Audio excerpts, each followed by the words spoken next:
A diamond begins as nothing more than a crystal buried deep beneath the earth. By the time it reaches a luxury jewelry store, it has been cut, polished, graded, certified, and displayed beneath bright lights. To the customer, it represents beauty, luxury, success.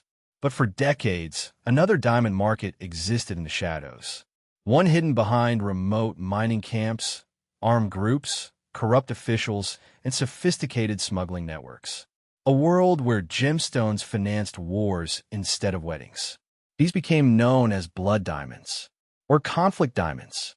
Their journey from mine to market reveals one of the most sophisticated underground supply chains ever created. The story begins in regions rich with natural resources but weakened by conflict. Diamonds themselves do not cause wars. People do.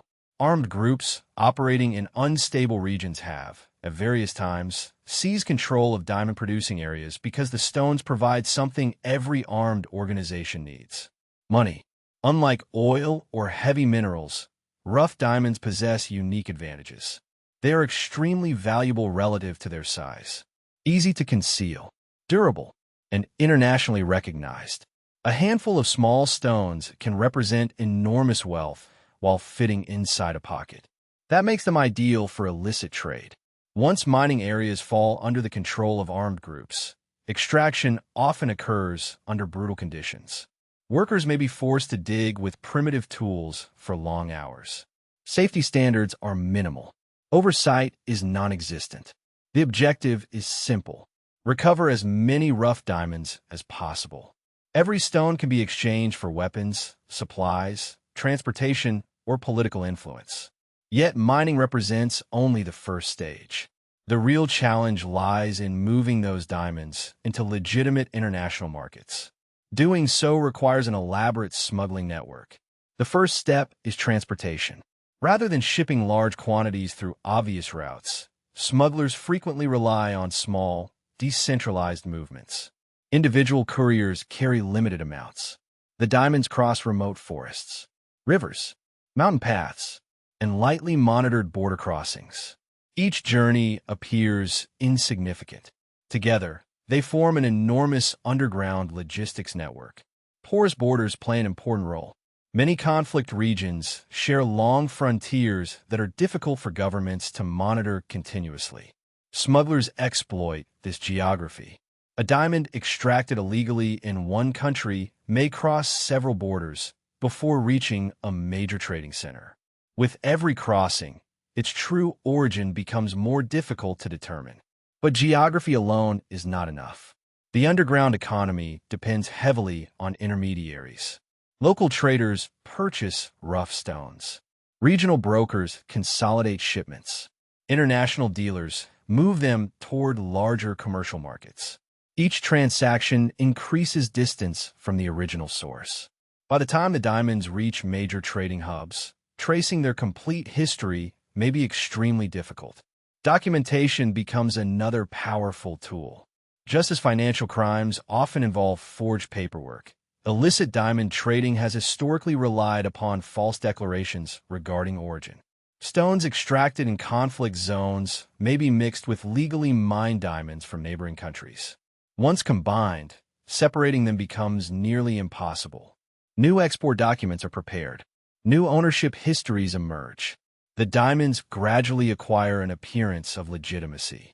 This process resembles laundering, not because the diamonds physically change, but because their documented identity changes. The market increasingly sees legal paperwork rather than illegal origins. Once inside legitimate trading systems, rough diamonds undergo cutting and polishing. This transformation further obscures their history. A rough stone possesses unique, identifying characteristics. After cutting, many of those characteristics disappear forever.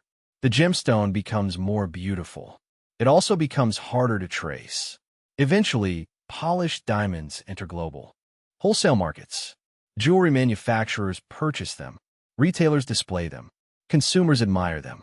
The long journey from conflict zone to luxury storefront becomes almost invisible.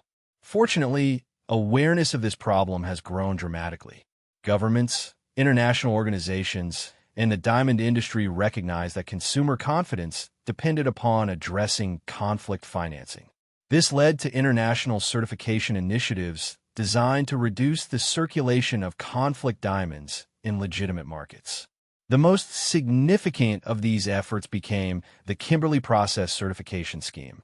Participating countries agreed to establish controls intended to prevent conflict diamonds from entering international trade. The initiative represented an important step forward. Many experts believe it substantially reduced the proportion of conflict diamonds moving through official markets. However, critics argue that important limitations remain. Definitions can be narrow. Enforcement varies between countries. Smuggling networks continue adapting. No certification system is perfect. The broader lesson extends beyond diamonds themselves. The same underground logistics principles appear repeatedly across the global gray economy. Illegal gold, conflict minerals, rare wildlife products, cultural artifacts, counterfeit goods. Each follows remarkably similar pathways. Extraction, transportation, intermediaries, false documentation, integration into legitimate markets. The commodity changes. The logistics often remain surprisingly familiar. Conflict minerals present another important example. Modern electronics require materials such as tantalum, tungsten, tin, and cobalt.